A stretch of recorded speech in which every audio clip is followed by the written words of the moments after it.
नमस्कार, capital TV Uttar Pradesh पर 4 का चक्रव्यूह देख रहे हैं आप। मैं हूं राधिका राज। आज हम लेकर आए हैं 4 ऐसी खबरें जो यूपी की सियासत, धर्म, संस्कृति और समाज की भावनाओं को गहराई से छू रही है। ये 4 योद्धा अलग अलग चक्रव्यूह में फंसे हैं। कौन कौन फंसा है और कौन कौन निकल पाएगा, इस चक्रव्यूह से एक एक करके बताएंगे आपको।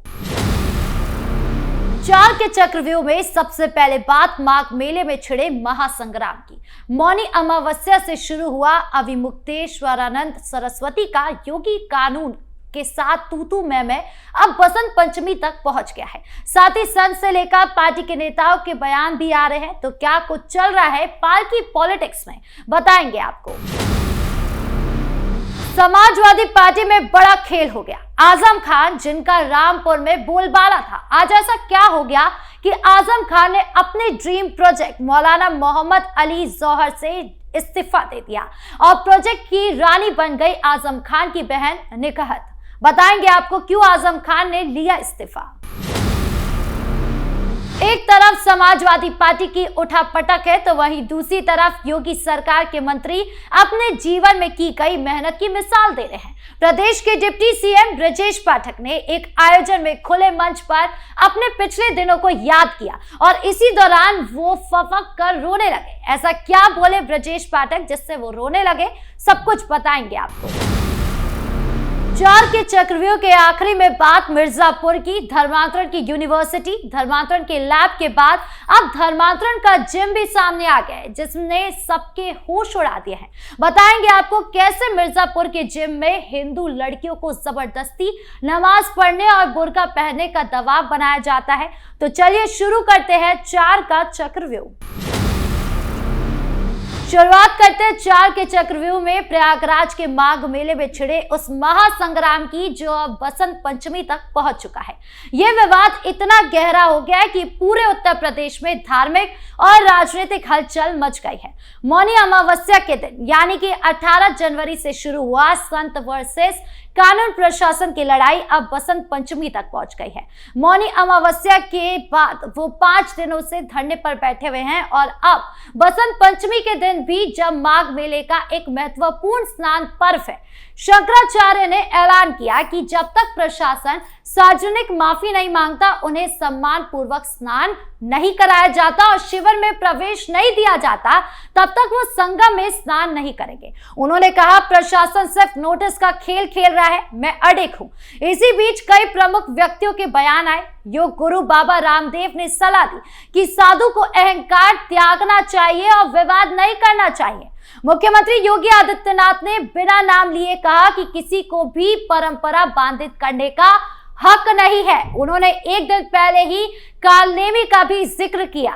एक योगी के लिए, एक सन्यासी के लिए, एक संत के लिए धर्म और राष्ट्र से बढ़कर के कुछ नहीं हो सकता। यही उसके जीवन का ध्येय होना चाहिए। उसकी व्यक्तिगत प्रॉपर्टी कुछ नहीं होती, धर्म ही उसकी प्रॉपर्टी है, राष्ट्र ही उसका स्वाभिमान है। अगर कोई राष्ट्रीय स्वाभिमान को चुनौती देता है तो हमें खुल करके उसके सामने आकर के खड़ा हो जाना चाहिए, उसकी चुनौती का मुकाबला करने के लिए खड़ा होना चाहिए। कोई धर्म के खिलाफ आचरण करता है, क्योंकि ऐसे तमाम कालनेमी होंगे जो धर्म की आड़ में सनातन धर्म को कमजोर करने की साजिश रच रहे होंगे। हमें उनसे सावधान होना होगा। वहीं कांग्रेस और समाजवादी पार्टी के नेता शंकराचार्य के शिविर पहुंचे और समर्थन किया। हालांकि उप मुख्यमंत्री केशव प्रसाद मौर्य ने अपील की कि स्नान करके विवाद समाप्त करें। यानी पार्टी की सियासत इतनी आगे बढ़ गई है कि जहां एक तरफ लाखों श्रद्धालु बसंत पंचमी पर स्नान कर रहे हैं, तो वहीं दूसरी तरफ अविमुक्तेश्वरानंद का विरोध जारी है। कुल मिलाकर यह घटना उत्तर प्रदेश की धार्मिक राजनीति को नई दिशा दे सकती है।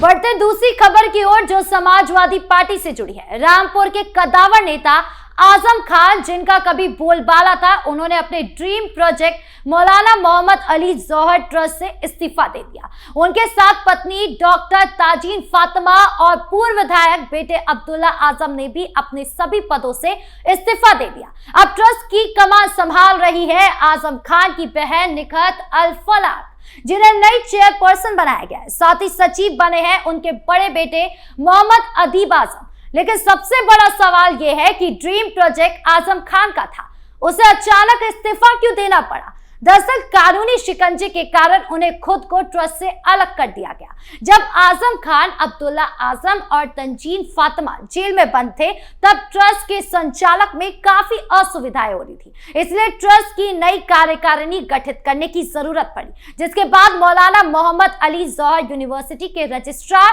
Doctor SN. सलाम ने इसकी पुष्टि की। उन्होंने बताया कि ट्रस्ट की नई कार्यकारिणी से आजम खान, तंजीन फातिमा और अब्दुल्ला ने खुद को अलग कर लिया। अब निखत अल फलाक ट्रस्ट की अध्यक्ष है, जबकि मोहम्मद अदीब आजम सचिव है। यह बदलाव ट्रस्ट के सुचारू संचालन के लिए किया गया, खासकर जब परिवार के प्रमुख सदस्य कानूनी मुश्किलों में फंसे हुए थे। आजम खान का यह कदम उनके राजनीतिक और सामाजिक जीवन से जुड़ा हुआ लगता है, जहां उन्होंने अपना ड्रीम प्रोजेक्ट छोड़ दिया। यानी परिवार का यह सामूहिक निर्णय ट्रस्ट की स्थिरता सुनिश्चित करने की दिशा में है। खबरों में अब बात डिप्टी सीएम ब्रजेश पाठक की। उत्तर प्रदेश के उप मुख्यमंत्री ब्रजेश पाठक, जो आमतौर पर मजबूत और आक्रामक नेता के रूप में जाने जाते हैं, उन्होंने मेरठ के एक आयोजन में अपनी जिंदगी की दास्तां सुनाते सुनाते मंच पर फफक कर रो पड़े। ये पल नेताजी सुभाष चंद्र बोस की जयंती की पूर्व संध्या पर आयोजित कार्यक्रम में हुआ। पाठक ने अपनी जीवन की संघर्षपूर्ण कहानी सुनाई, जिससे हर कोई स्तंभ रह गया। उन्होंने बताया कि सड़क पर किसी गरीब को परेशान देखकर वो दुखी हो जाते हैं। लखनऊ आने से पहले के दिनों की दास्तां सुनाते हुए कहा कि उन्हें कभी जाड़े के लिए जूते नहीं मिलते थे तो कभी चप्पल नहीं होती थी। पाठक ने बाबा साहेब डॉक्टर भीमराव अंबेडकर की बातों को याद करते हुए कहा कि जब उन्होंने बाबा साहेब को सुना तो उनके अंदर पिता की छवि दिखी। चूंकि उनके अपने पिता जीवित नहीं थे, इसलिए उन्होंने बाबा साहेब को पिता समान माना। खुद को गरीबों का सेवक बताते हुए उन्होंने कहा कि वो गरीबी का दर्द अच्छी तरह समझते हैं, क्योंकि उन्होंने उसे खुद जिया है। और क्या कुछ बोले डिप्टी सीएम भावुक होते हुए, आप भी सुनिए। चप्पल होता तो जूता नहीं होता था। गर्मी में चप्पल, जाड़े में जूता मिलना मुश्किल था। जब एक गरीब व्यक्ति को मैं देखता हूँ सड़क पर वो दुखी है तो मैं दुखी होता हूँ, मुझे महसूस होता है। बाबा साहब को मैंने सुना तो मुझे लगा ये तो मेरी आवाज है। मेरे पिताजी नहीं है, मैंने को अपना पिता माना।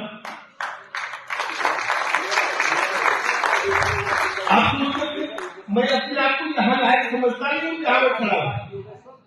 मैं डिप्टी सीएम लायक नहीं अपने को समझता हूँ, उस गरीब आदमी को अपना घर समझता हूँ, जिस मुसीबत से पढ़ के झेल के यहाँ तक आया।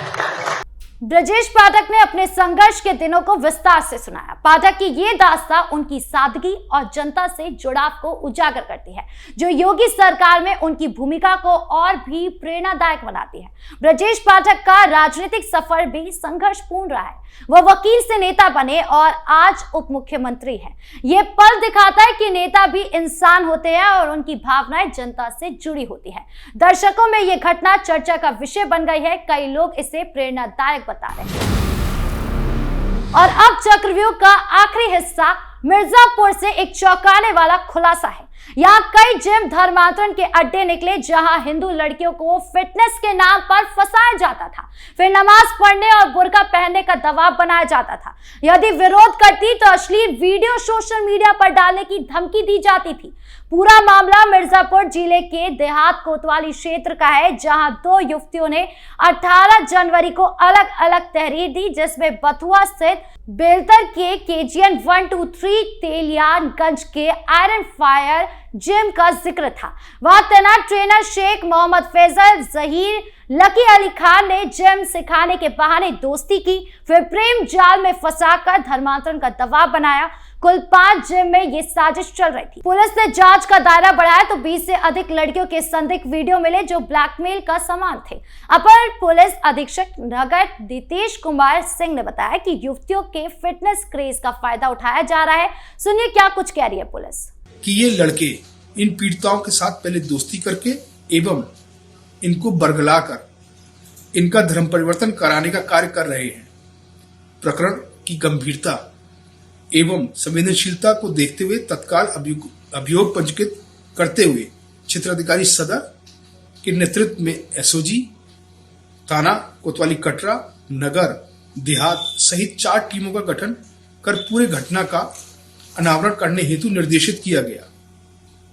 विवेचना के क्रम में आज दिनांक 20/1/26 को घटना में शामिल शेख अली एवं फैसल को गिरफ्तार किया गया है।